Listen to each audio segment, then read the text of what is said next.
Forget billion-dollar rockets.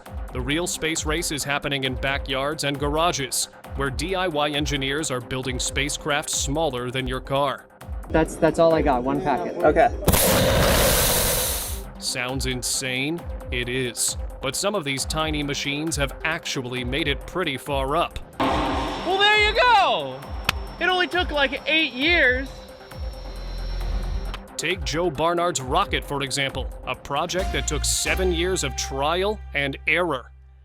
7 years of rockets crashing, computers frying, control systems throwing tantrums. 7 years of failure, and for what? A tiny model rocket landing on its own? Some would say that's a ridiculous waste of time.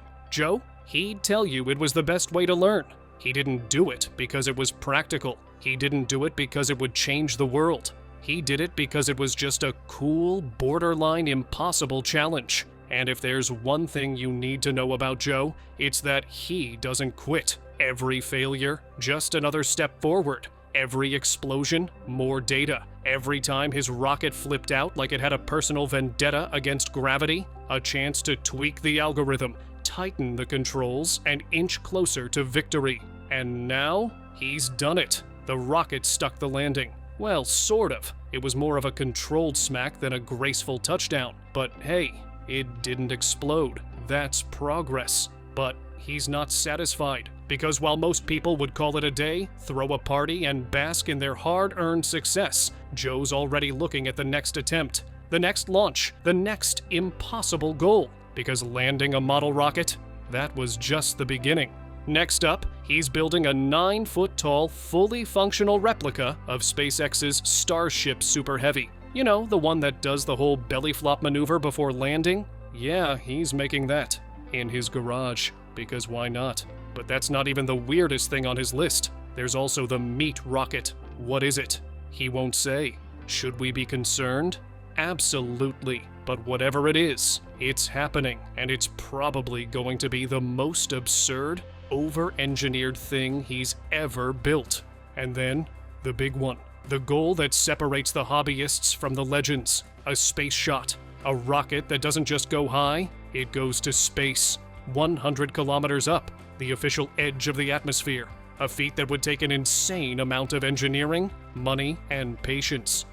Of course, Joe wasn't the only one out there pushing the limits of homemade rocketry. Some people saw his work and thought, hey, I could do that too. And that's how we end up here, with one particularly ambitious YouTuber who decided to build their own small DIY rocket using nothing but stuff they had lying around. He grabbed a cardboard tube as the base, because obviously, when designing a high-speed projectile, the best choice is the same material used for wrapping paper. But he wasn't completely reckless. He reinforced it with a plastic golf tube protector, creating something that probably wouldn't shred itself apart mid-flight. Probably. Then came propulsion. Could he have tried making homemade rocket fuel? Sure. Did he want to risk turning his backyard into a crater? Not particularly. So he went with the smarter option. D-size Estes rocket motors. Small but powerful. Just one problem. They needed a secure mount. Solution: another cardboard tube, extra layers for reinforcement, and a paperclip-based locking system that looked sketchy but actually worked. Somehow. Now for the nose cone. He could have 3D printed one like any reasonable person, but no, that would have been too easy. Instead, he cut and shaped cardboard by hand, covered it in paper mache, and then tested its durability by aggressively chucking it at walls. Repeatedly. For science. It held up better than expected, so he slapped on a glossy finish, because even homemade rockets should look good before they explode. But a rocket that flies isn't the same as a rocket that lands. Without a way to slow it down, this thing would become an unguided missile. Enter the parachute system. Estes motors have a built-in ejection charge, a tiny explosion meant to pop the nose cone off and deploy the parachute at peak altitude. To keep everything from melting, he wrapped the engine bay in tinfoil, thinking it would shield it from the heat. It didn't. The explosion happened too fast for it to matter. But hey, points for trying. For stability, he cut fins from cardboard, reinforced them with cardstock, and sanded the edges like a perfectionist. Then, for style points, He painted the whole thing black and white. A final touch. Plastic straws glued to the side, guiding it along the launch rod.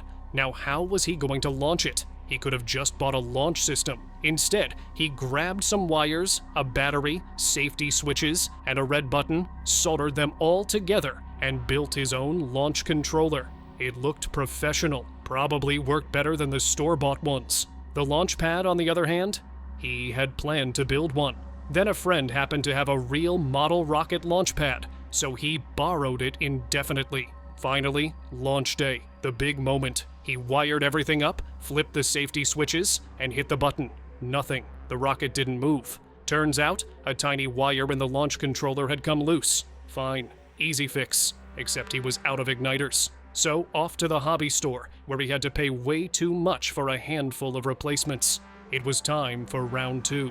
Everything was perfect. Countdown, button press, boom. The rocket shot into the sky, soaring higher than expected. The parachute deployed flawlessly, and it floated gently back to Earth. A textbook perfect launch. Except for one tiny detail, he forgot to press record on the drone. No epic slow motion footage, no cinematic shots, just a blurry dot in the sky and crushing disappointment. There was only one option. Do it again. This time, he triple-checked the camera. Countdown, ignition. Another perfect descent. The drone was locked on. Then, disaster. Mid-air, the parachute detached. The rocket, now just an aerodynamic rock, plummeted 200 meters straight down. It smashed into the ground at full speed. And yet, somehow, miraculously, it survived. A little dented, sure, but fully intact. Meanwhile, the parachute and nose cone, now weightless and carefree, drifted far, far away. The next day, he went back to the field, hoping, but not really expecting, to find the missing parts. And yet, against all odds, there they were. The nose cone and parachute just sitting there, perfectly fine. They had spent the night in the rain, completely untouched. This is proof that homemade rocketry was just as much about problem solving as it was about launching things into the sky. But while that guy was busy making sure his rocket didn't turn into a high-speed lawn dart, Mark was operating on a completely different level. Anyone can strap a motor to a tube and watch it disappear into the stratosphere. Bringing it back down in one piece, that was an entirely different beast. And Mark, being Mark, wasn't satisfied with just trying to land a model rocket. No, he wanted it to stick the landing, like a tiny SpaceX Falcon 9. He called it Eagle. And let's be honest, naming a rocket after the most famous lunar lander in history set the bar ridiculously high. The first time he actually managed to land it, pure luck. Sure, he had run simulations, fine-tuned the software, and done everything short of making a deal with the laws of physics. But when the rocket finally touched down without immediately face-planting, it wasn't because of some genius engineering breakthrough. One of the landing legs failed to lock properly, which, ironically, saved the whole thing from tipping over. It acted like an accidental shock absorber, soaking up just enough force to keep the rocket upright. Obviously, that wasn't good enough for Mark. He didn't want accidental success. He wanted a rocket that landed every single time. There were only 2 ways to fix the problem: tweak the software or upgrade the hardware. The software was already dialed in after countless test flights and simulated crashes, so that left one option: better landing legs. The real problem? The legs were too rigid. The moment they touched down, the rocket had no way to absorb the impact. So, depending on the angle, it either bounced like a pogo stick or tipped over like a drunk toddler. Neither option was particularly useful for, landing. The fix came from a realization that was both frustrating and hilarious. The one time Eagle had actually stayed upright was because a leg failed. That meant the best way to stop it from falling over was to intentionally give the legs a little flexibility. Instead of pretending they were solid steel beams, he needed them to behave more like, actual landing gear. So he took inspiration from something designed to handle high-impact landings: car suspensions. Cars don't just slam into the pavement every time they hit a bump. They have springs, dampers, and shock absorbers to redirect all that energy somewhere else. The problem with Eagle was that it wasn't redirecting anything. All the impact force was going straight into the frame, and the frame had no idea what to do with it, so he needed to give it an escape route. By integrating small spring-loaded dampers into the legs, he could spread out the impact force instead of letting it jolt the entire rocket. But there was a catch. If he just slapped on springs, the legs would bounce back out, turning Eagle into an actual pogo stick. That would be hilarious, but also completely useless. So he designed a locking mechanism. The legs would absorb the impact, compress slightly, and then stay locked in place. It was basically a ratchet strap in reverse. Once the legs hit the ground, they weren't going anywhere. Resetting them was as simple as flipping a latch before the next flight. The whole thing was 3D printed in PLA filament, with carbon fiber rods added for strength. The new legs slotted into place perfectly, and after a few quick tests, everything seemed to be working. Except it wasn't. Turns out, the original feet were too short. The moment the legs compressed, they had a nasty habit of slipping out from underneath. So, back to the drawing board. He redesigned the feet, making them wider and giving them better grip. Once that was sorted, it was time to see if all this over-engineering had actually accomplished anything. Before launching the rocket, he did drop tests. He printed extra damper parts in red, because why not, and started dropping Eagle from various heights. The first test looked promising, until one of the dampers snapped. Apparently, the springs were too weak. Instead of spreading out the impact, they just let the force tear through the plastic. So, he reinforced the weak spots, sunk the carbon fiber rods deeper, basically added rebar to the design. Then he swapped in stronger springs. Problem solved, right? Wrong. Now, the legs weren't locking properly. The suspension was working, but the ratchet mechanism kept slipping. He spent hours trying to figure out what went wrong, only to discover that the color of the plastic was affecting its strength. Different pigments in PLA filament actually change its material properties. He had been testing with red, but when he switched to white and gray, everything suddenly started working. Finally, Eagle was ready for another launch.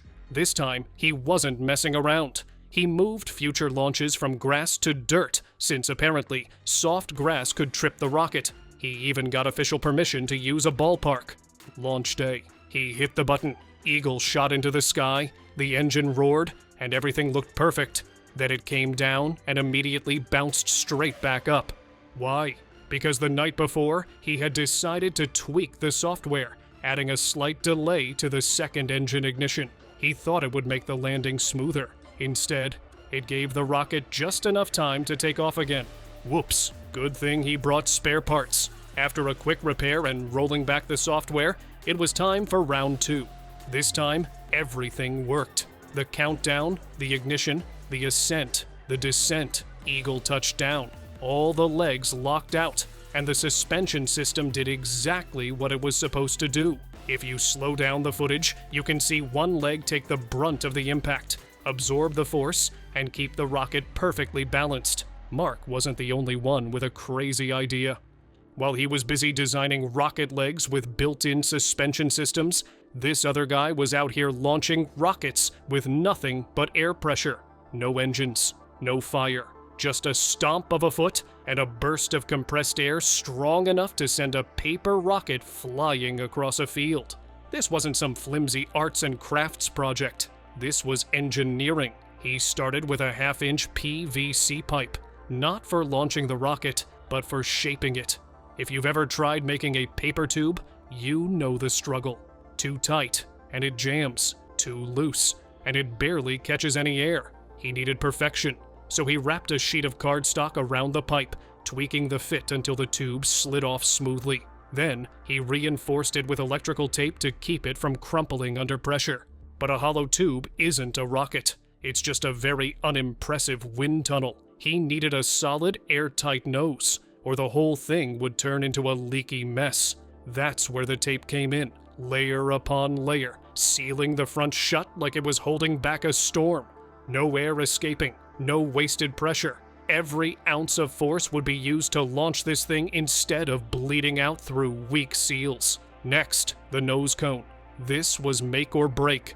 A flat front would turn the rocket into an airborne brick, tumbling through the air like a failed paper airplane.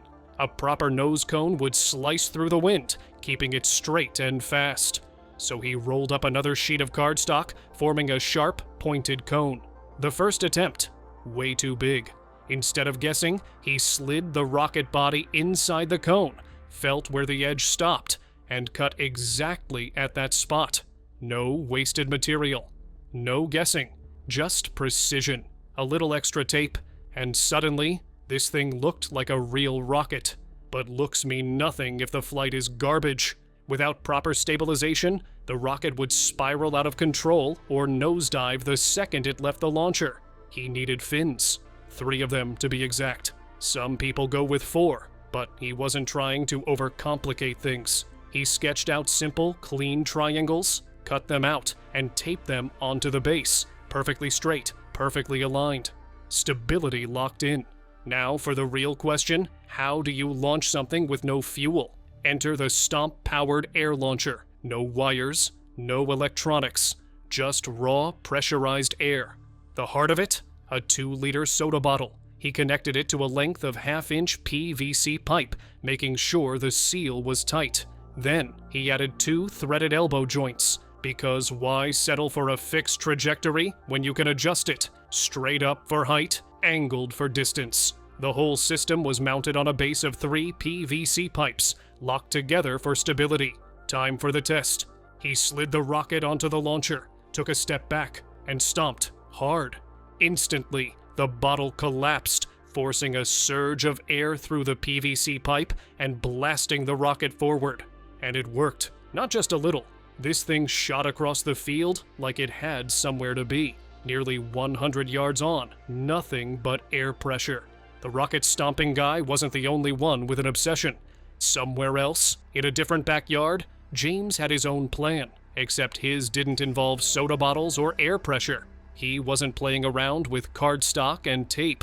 No, he was about to launch something that pushed the limits of what a model rocket should be.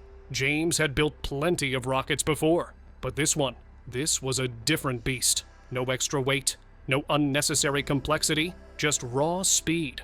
A sleek, aerodynamic dart designed to punch through the air with as little resistance as possible. He wasn't strapping together some janky, last-minute science fair project. He was engineering a high-performance missile. His weapons of choice? PVC pipes, 3D printed parts, and a legally purchasable but barely solid fuel motor. The goal? A rocket that could hit over 700 kilometers per hour and disappear into the sky before anyone even processed what just happened. And yes, he did the math. OpenRocket, the go-to software for rocket simulations, confirmed it. This thing wasn't just going to fly, it was going to vanish. 840 meters up in seconds. That's nearly 3 Eiffel Towers stacked on top of each other. But all the calculations in the world wouldn't mean anything if the build wasn't flawless. So James got to work. The nose cone? 3D printed to perfection. The fins? Laser cut from plywood, because hand tools were for peasants, obviously. The fuselage? A solid PVC tube, reinforced with epoxy so it wouldn't rip apart under insane acceleration. Every piece was measured, cut, and assembled with precision. No wobbly parts. No weak joints, just an absolute bullet of a machine. And because James wasn't content with just making a rocket, he threw in a little experiment: mini wings. Did they serve any real purpose for this launch? Number. But they were a test for a future project, a high-speed, rocket-powered plane. Because why stop at one reckless engineering challenge when you can stack them? Then came the final touch: paint orange. Because if you're going to send something screaming into the sky at highway speeds, you might as well make sure it looks good doing it. Of course, launching something this powerful required more than just shoving it into the dirt and hoping for the best. James had learned that lesson already, so he built a custom launch rail system out of aluminum extrusions, smooth, stable, and adjustable. No wobble, no sketchy takeoffs. This thing was going to leave straight and fast. But there was another issue: safety. In the past, James had used a simple battery and a long cable to ignite his rockets, but when your creation can break the sound barrier on a good day, standing too close to it starts to feel unwise. so he built a remote launch system using an RC controller. No more sprinting away after lighting a fuse. Now, he could fire this thing from a safe distance, like a responsible, safety-conscious rocket scientist. Well, relatively responsible. The day of the launch arrived. James and his friends gathered at the field, watching as the final checks were made. Everything was ready. The numbers looked good. The setup was flawless. And then James, ever the beacon of reassurance, casually mentioned something. The parachute might not work. Oh, see, if the parachute failed, this rocket wasn't coming down gently. It was coming down like a meteorite, straight into the ground at terrifying speeds, possibly into a tree, possibly into someone's car, hopefully not into someone's skull. But, probably fine. With the cameras rolling, James initiated the countdown. 5, 4, 3, 2, 1. Ignition. Boom.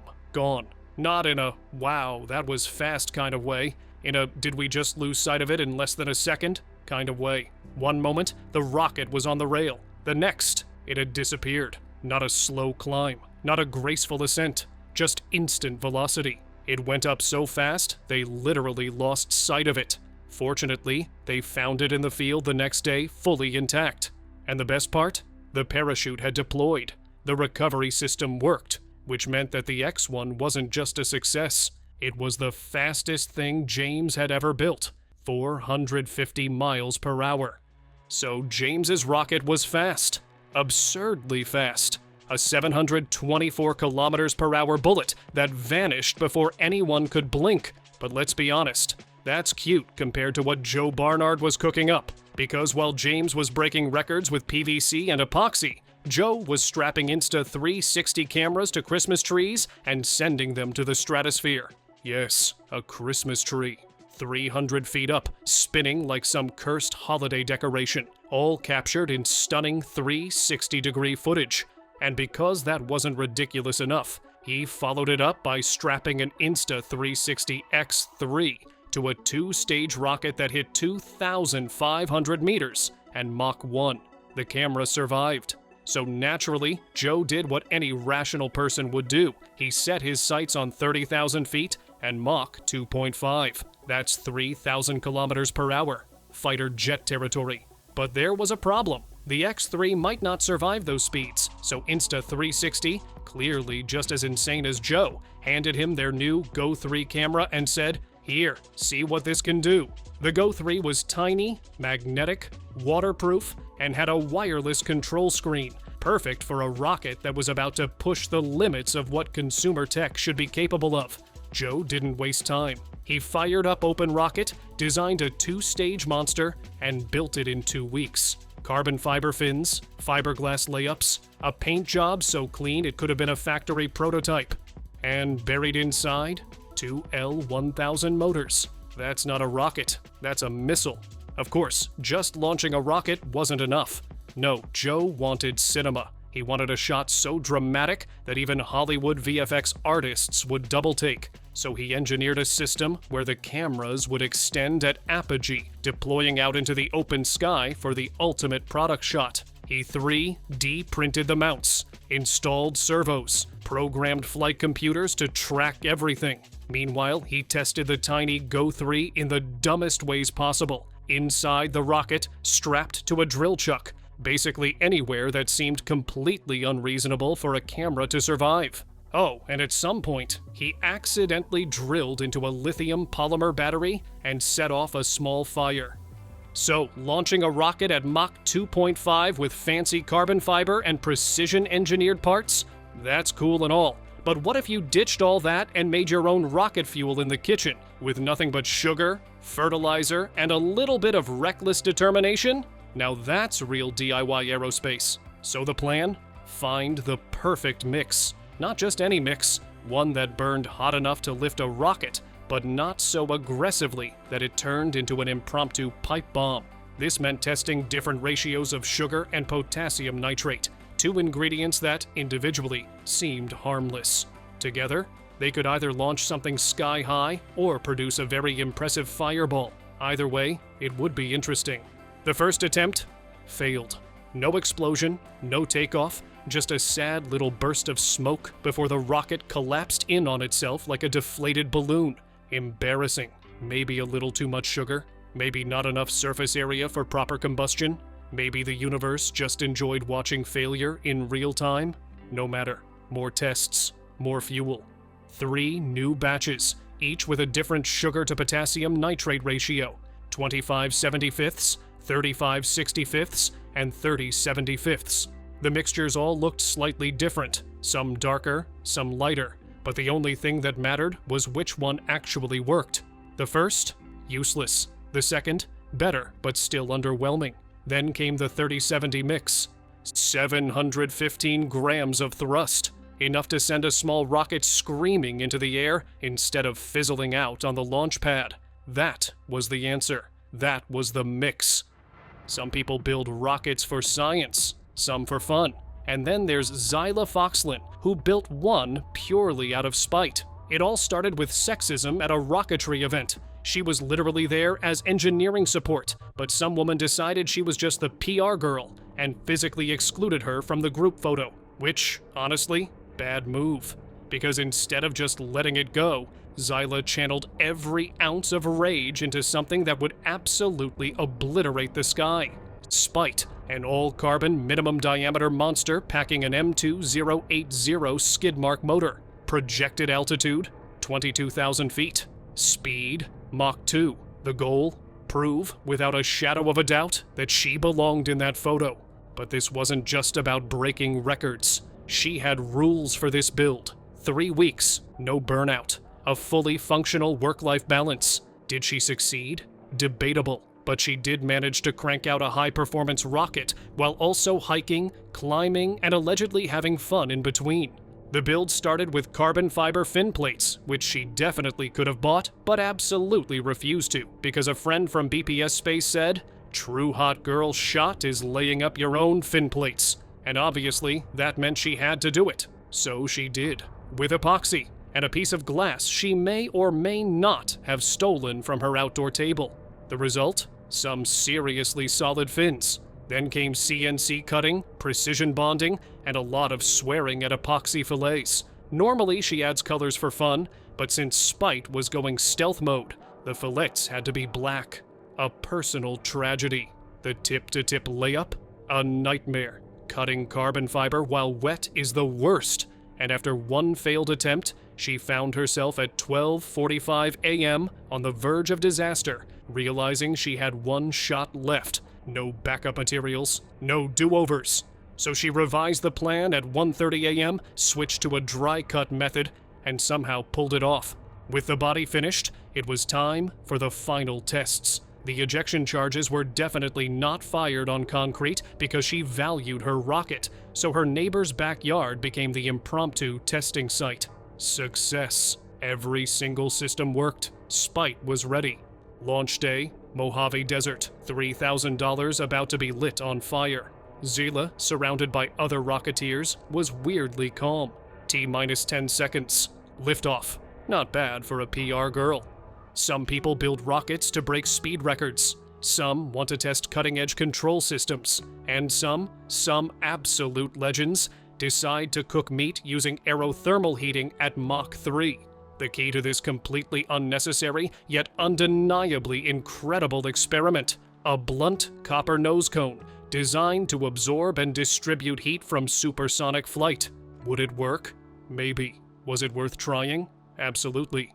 But before dealing with high-speed barbecue physics, there was the small matter of actually building a rocket that could survive Mach 3. That meant precision engineering, relentless problem-solving, and a whole lot of trial and error. The control system, built directly into the AFT fins using anodized aluminum tabs powered by MKS 6160 high-torque servos.